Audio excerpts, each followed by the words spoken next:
My family relentlessly mocked my boring tech job for years, until my sister watched me take the stage as the secret CEO of a billion-dollar medical empire. The text message arrived at 3:47 p.m. on a Tuesday. It was our family group chat, all 17 members. My mother's announcement read, "Family dinner this Saturday at 6 p.m. Everyone please come, we have exciting news about Jessica's promotion." Jess was my older sister, the golden child, the one who did everything right. I stared at my phone in the back of an Uber heading to a board meeting. My assistant had scheduled it weeks ago and I couldn't miss it. I typed back, "Can't make it, work commitment." The responses came immediately. "Jessica, of course you can't. What could possibly be more important than family?" "Mom, Sarah, this is Jessica's big moment. Surely your little job can wait." My brother Derek chimed in. "I'm rearranging my entire schedule. You can't do the same." Dad added, "Very disappointed in you, Sarah." I put my phone in my bag. I had learned years ago that explaining was pointless. They had made up their minds about me a long time ago. The Saturday dinner happened without me. I spent that evening reviewing Q3 projections with my CFO. LifeBridge Systems was about to close our Series D funding round, taking our $340 million valuation climbing to $1.8 billion. We were 3 months from launching our breakthrough cardiac monitoring system that would revolutionize post-surgical care. But my family didn't know any of that. To them, I worked in healthcare tech, whatever that meant. It started when I was 23, fresh out of MIT with degrees in biomedical engineering and computer science. I had been recruited by 6 companies, with offers ranging from $180,000 to $240,000. Instead, I chose a small medical device startup in San Francisco with a salary of $75,000 and 2% equity. My family was horrified. "You're throwing away your education," Dad said at Sunday dinner. He was a regional sales manager for a pharmaceutical company, made $140,000 a year, and thought his path was respectable and safe. "MIT graduates don't work at startups," Mom added. She taught high school chemistry. Between them, they made about $210,000. They owned their home, had retirement accounts, and did everything by the book. Jessica had graduated from Penn State 2 years earlier with a business degree. She had landed a job as an associate product manager at a mid-sized medical supply distributor, starting at $68,000. By the time I graduated, she was making $82,000 as a senior associate. "Your sister has benefits," Mom reminded me constantly. "Health insurance, a 401k matching plan, paid time off. What do you have?" I had equity in a company no one had heard of, stock options that might be worthless, 16-hour days in a warehouse converted into office space, and ramen for dinner 4 nights a week. But I believed in what we were building. Dr. Chin, our founder, had lost his wife to a post-operative complication that should have been detected earlier. He had spent 8 years developing a wireless monitoring system that could predict cardiac events before they became critical. The technology was brilliant. The execution was chaotic. But we were onto something real. 3 years later, that startup was acquired by a larger medical device company for $180 million. My 2% became $3.6 million after taxes. I was 26 years old. I didn't tell my family about the acquisition. They knew I had changed jobs, but assumed it was just another lateral move in my unstable career path. Meanwhile, Jessica had just been promoted to product manager with a salary of $95,000. Mom threw her a party and invited 37 relatives. I used my acquisition money to start LifeBridge Systems with 2 former colleagues. We had identified a massive gap in remote patient monitoring. Hospitals were losing patients to preventable complications because continuous monitoring ended when patients went home. We built an AI-powered system that could detect subtle changes in cardiac rhythm, blood pressure, and oxygen levels. Our algorithms could predict heart attacks, strokes, and pulmonary embolisms, an average of 47 hours before traditional symptoms appeared. We started in my apartment, 3 founders sleeping 4 hours a night, living on pizza and ambition. 2 years later, we had FDA approval for our first device. 4 years later, we had contracts with 147 hospitals across 18 states. 6 years later, we had 412 employees, $180 million in annual revenue, and venture capital firms fighting to invest in our Series D round. But at family dinners, when someone asked what I did, I said, "I work in healthcare tech," and my family nodded politely and changed the subject to something more interesting. They preferred talking about Derek's new title as operations manager at a logistics company. Or Jessica's latest achievement as senior product manager with a salary of $118,000. The dinner I missed turned out to be exactly what I expected. My cousin Rachel sent me photos afterward. Jessica was standing in my parents' living room holding a champagne glass making an announcement. She had been promoted to Director of Product Strategy with a salary of $142,000. It was the first time anyone in our immediate family had broken $140,000. "So proud of you," Mom said in the photo, her arm around Jessica's shoulders. Dad raised his glass. "To our successful daughter," Derek posted on Instagram, "sister crushing it in the corporate world. Some of us are out here making it happen." The caption felt pointed. I liked the post and moved on. 3 weeks later, another family dinner occurred. This time, I could attend. It was Sunday at 5 p.m. I arrived 15 minutes late because a crisis call with our lead investor ran long. We were finalizing terms for the Series D, and I had spent 90 minutes on Zoom negotiating the valuation. I walked into my parents' house wearing jeans and a sweater. Jessica was in a business casual blazer and pressed pants. She looked like she had come from the office even though it was Sunday. "Nice of you to show up," she said when I walked into the kitchen. "Traffic was bad," I lied. "From where? Don't you work from home?" "I had a meeting on Sunday." She raised her eyebrows. "Must be important." Mom called us to the table. We had pot roast and mashed potatoes, the same meal she had been making for 23 years. We sat. Dad said grace and we ate. "So, Sarah," Derek said after 10 minutes of small talk, "what exactly do you do, like day to day?" I had been asked this question 17 times over the years. My answer was always the same. "I work on medical monitoring systems, software and hardware integration, and patient data analysis." "That sounds very technical," Mom said in a tone that meant she had no idea what I was talking about and didn't care to learn. "It is," I said. "Do you manage anyone?" Derek asked. I managed 412 employees. I had 7 direct reports, including our CTO, CFO, and VP of Clinical Operations. "A few people," I said. "A few," Jessica laughed. "That's adorable. I manage 15 people now. Full P&L responsibility, $47 million budget. It's intense." "That's impressive," I said, and I meant it. Jessica was good at her job. She worked hard and she had earned her success. "What's your budget?" Derek asked me. "I don't really work with budgets," I said, which was technically true. I didn't work with budgets. I approved them. Our operating budget for the year was $96 million. "So, you're more of a technical person," Dad said. "Not really management track." "Something like that," I said. Jessica sipped her wine. "There's nothing wrong with being an individual contributor, Sarah. Not everyone can handle leadership responsibilities." I cut my pot roast and said nothing. "How much are you making these days?" Derek asked. "If you don't mind me asking." I did mind, but the question hung in the air. "Enough," I said. "She probably makes, what, 90 or 100,000, Jessica guessed. "Tech jobs pay well, but without management responsibility, there's a ceiling." "I'm comfortable," I said. My salary was $285,000, plus equity, plus bonuses. My net worth was approximately $47 million between my acquisition windfall, my LifeBridge equity, and investments. But they didn't ask for details, and I didn't offer them. "Well, I'm just proud that someone in this family finally broke into 6 figures, Mom said, beaming at Jessica. "Your father and I never managed that, even with both our salaries combined." "It's a huge milestone," Dad agreed. "Director level at 32. That's exceptional." Jessica smiled. "I've worked really hard." "It shows," I said quietly. After dinner, we moved to the living room for coffee and pie. Mom brought out photo albums featuring pictures of Jessica's college graduation, her first apartment, and her promotion celebration last month. "Do you have any pictures from work, Sarah?" Mom asked. "What's your office like?" "It's nice," I said. "Pretty standard tech office." "Open floor plan?" Derek asked. "I've heard tech companies do that. Sounds distracting." "We have a mix," I said. "Private offices for senior people, collaborative spaces for teams." "Do you have your own office?" Jessica asked. "I do." "That's surprising for someone without direct reports," she said. "Must be nice." I had a corner office on the 8th floor of our building in downtown San Francisco. It featured floor-to-ceiling windows, a view of the bay, and my name on the door and on the building directory, Sarah Chin, CEO and co-founder. But they didn't ask, and I didn't tell them. The invitation arrived 6 weeks later for the Medical Technology Innovation Summit at the Boston Convention Center from March 15th to 17th. It was 3 days of keynotes, panels, and networking, known as the premier event for healthcare technology executives. My assistant forwarded it to me with a note. You're scheduled for the opening keynote on March 16th at 9 a.m. They're expecting 2,000 attendees.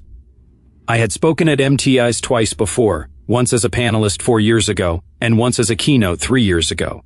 This year they wanted me to deliver the opening address for the entire conference.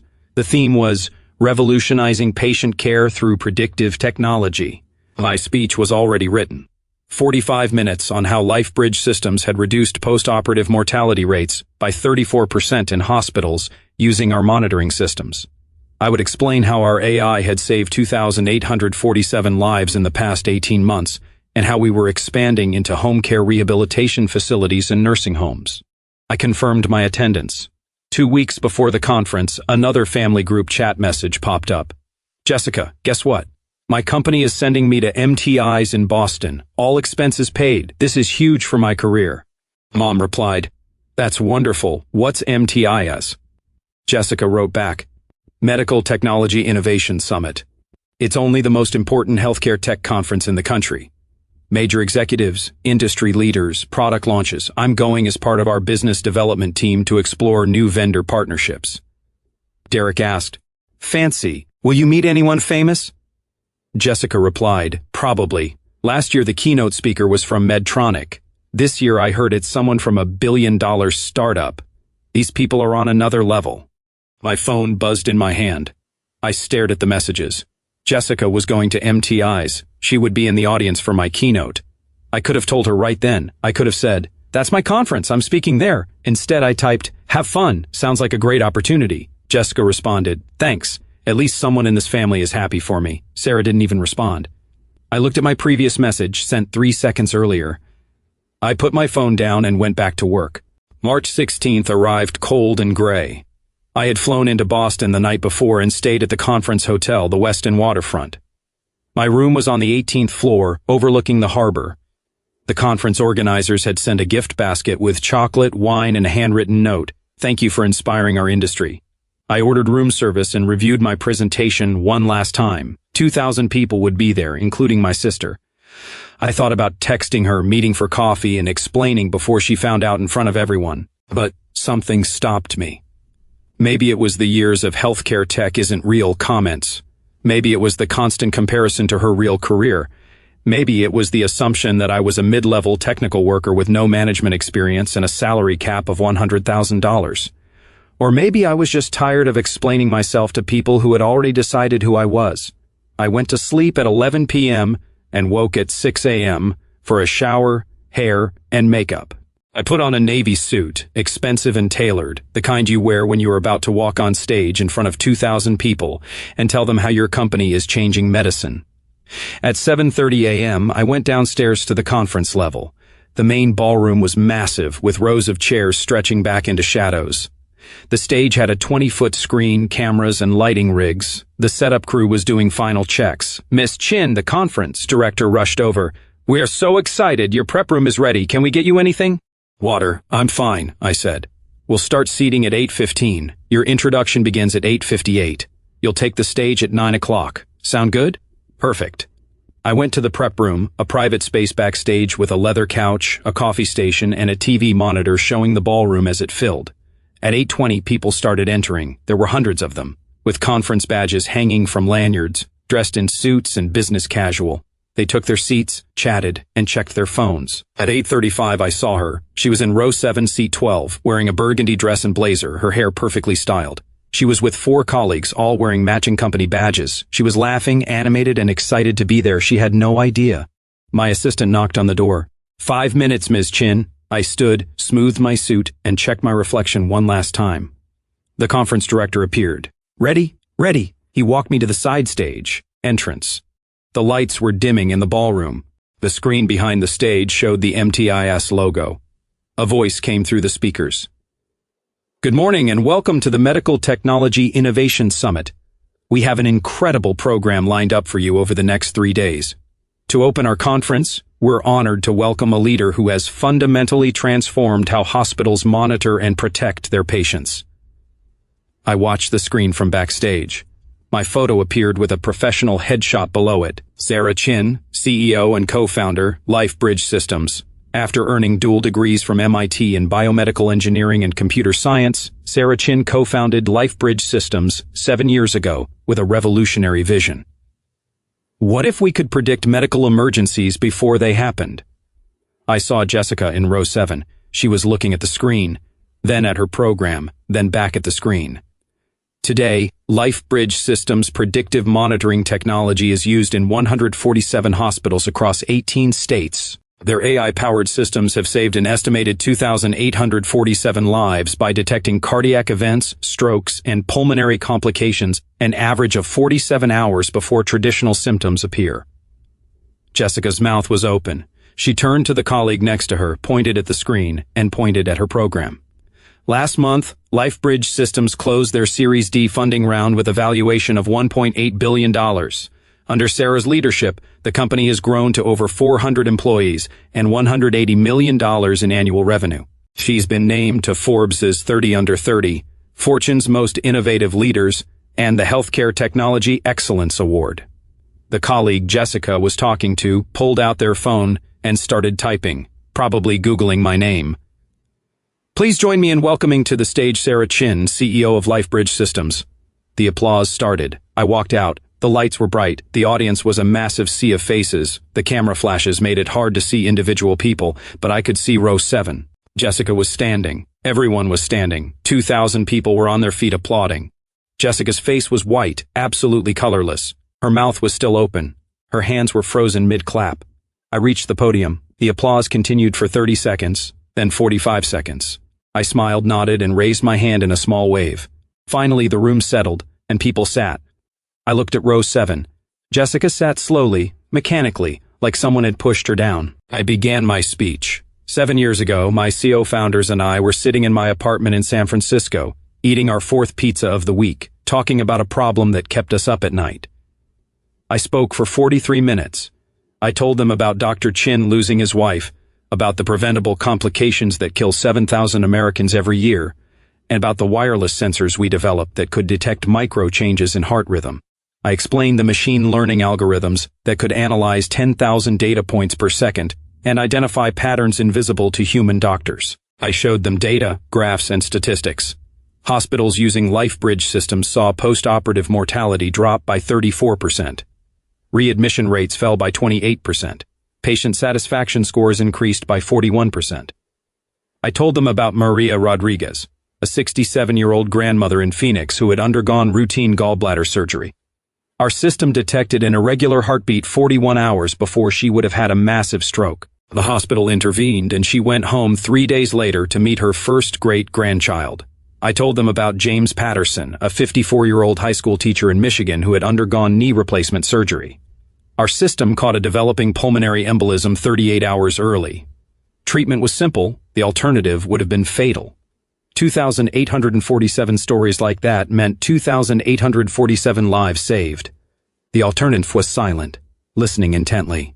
I wrapped up my speech with our vision for the future, expanding into home care, rehabilitation facilities, and nursing homes, bringing this technology to patients everywhere, not just in hospitals. We started LifeBridge Systems because we believed one simple thing: technology should serve humanity, data should save lives, and innovation should be measured not in dollars, but in the number of people who get to go home to their families. I paused. Thank you. The applause was immediate and thunderous. Everyone stood again. I looked at row 7. Jessica was standing, but she wasn't clapping. She was just staring at me. Her colleagues were clapping enthusiastically. The woman next to her leaned over and said something. Jessica nodded but didn't respond. The conference director returned to the stage. Thank you, Sarah. We have time for a few questions.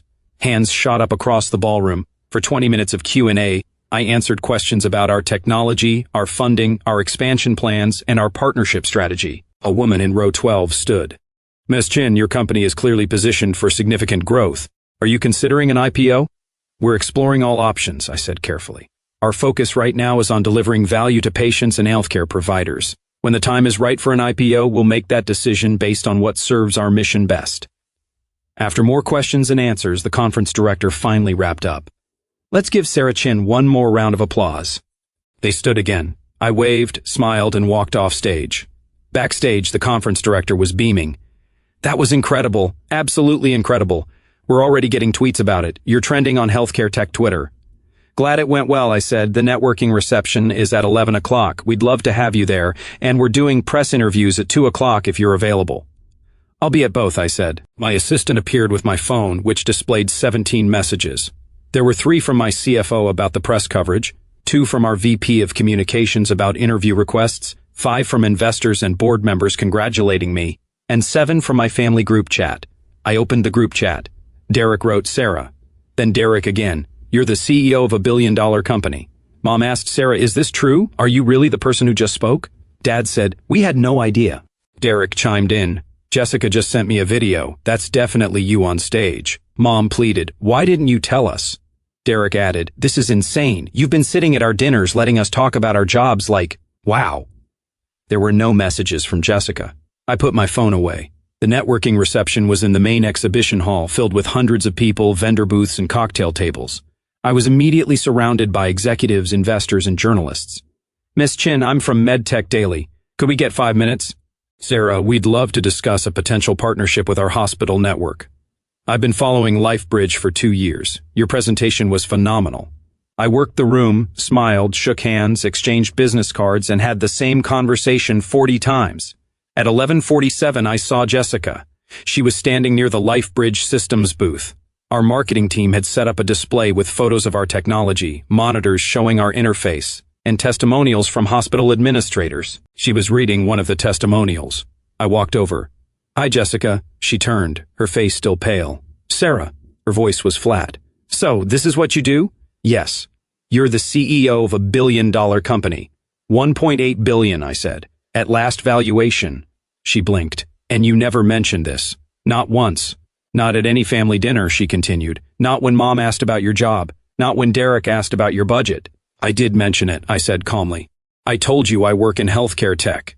You said you work in healthcare tech. Not that you run a healthcare tech company. Not that you're, she gestured at the booth, at the conference, at everything. This. You never asked, I said. Her face flushed. I never asked? Sarah, we talked about careers constantly. You sat there at dinners while we discussed our jobs. While I talked about managing 15 people and my $142,000 salary and she stopped. You let us think you were some mid-level technical worker. I never said that. You never corrected us. People were starting to look. I lowered my voice. Jessica, every time I tried to talk about my work, you changed the subject. Every time someone asked what I did, you answered for me. You said healthcare tech in that dismissive tone like it wasn't a real job. Because I didn't know, her voice broke. If you had just told us. Would you have believed me? I asked quietly. If I had said I'm the CEO of a company worth $1.8 billion, would you have believed me? Or would you have thought I was exaggerating, delusional, trying to one-up your director promotion? She opened her mouth, then closed it. I didn't tell you, I said, because I didn't need you to know. My work speaks for itself. My company succeeds or fails based on what we build, not on whether my family understands what I do. That's not fair, she whispered. We're your family. You're right, I said. You are, and I love you. But you spent 7 years assuming the worst about my career without ever asking for details. You spent 7 years comparing your achievements to what you thought were my failures, I continued. And you never once considered that maybe I was doing okay. Her eyes were wet. I didn't mean to. I know you didn't, I said gently. But it happened anyway. A man in a suit approached us. Miss Chin, I'm from Johnson & Johnson. We'd love to discuss a potential acquisition conversation. Of course, I said. I turned back to Jessica. I have to go. We can talk later if you want. She nodded and said nothing. I walked away to discuss a potential $3 billion acquisition offer. The rest of the conference was a blur of panels, meetings, interviews, and networking. I shook 200 hands, had 150 conversations, and signed 12 NDAs for potential partnerships. Jessica and her colleagues attended several sessions. I saw them in the audience for a panel I moderated on Friday afternoon, but she didn't approach me. Friday evening, I flew home to San Francisco. My phone buzzed during the flight. It was the family group chat. Mom wrote, Sarah, we'd like to talk. Can you come to dinner on Sunday?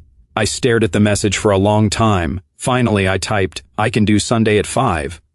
Sunday dinner was uncomfortable. I arrived exactly on time. Everyone was already there. We sat at the table. There was no pot roast this time. Mom had ordered Italian from the place we used to go to for special occasions.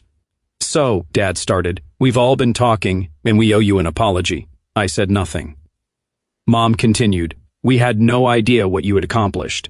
If we had known."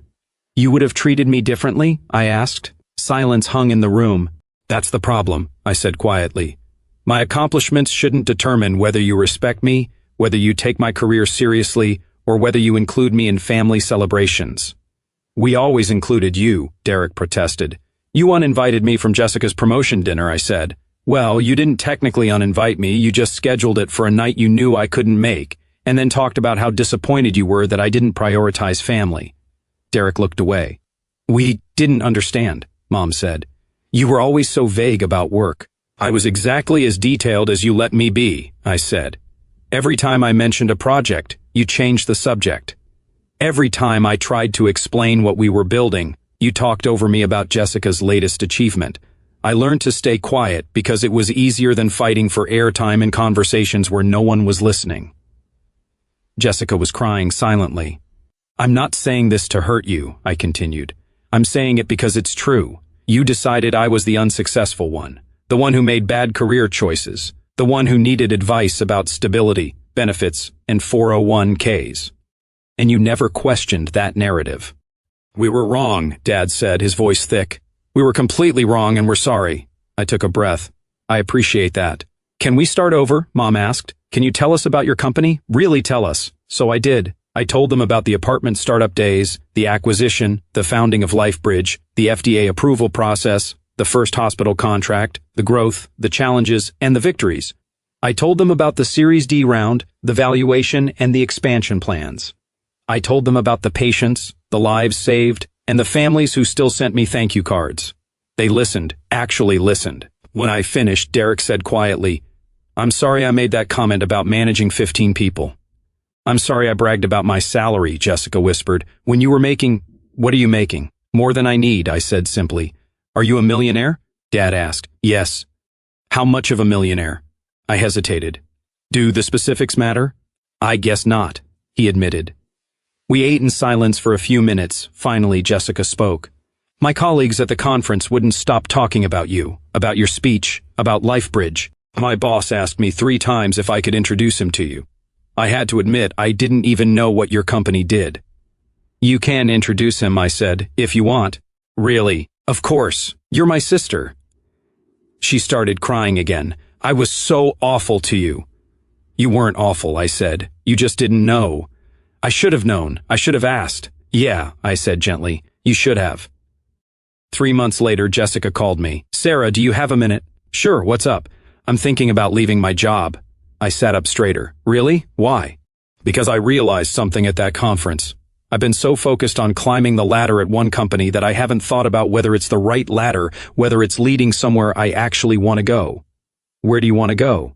"I don't know yet," she admitted, "but I want to figure it out, and I want to do it without comparing myself to you or Derek or anyone else. I want to build something that matters to me." "That's really brave," I said. "I learn from the best." She paused. "Will you help me? Not with money or connections or anything like that, just advice, perspective." "Of course," I said, "any time." We talked for an hour about her skills, her interests, and her dreams. We discussed things we had never talked about before because we had been too busy comparing instead of connecting. When we hung up, I realized something. The standing ovation at MTI's had been satisfying, the validation, the recognition, watching my sister realize who I was.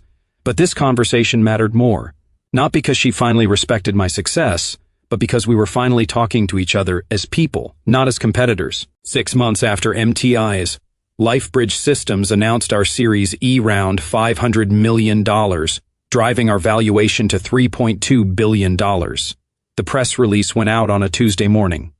Within an hour, my phone buzzed with the family group chat. Mom wrote, "We saw the news, congratulations." Dad said, "So proud of you, honey."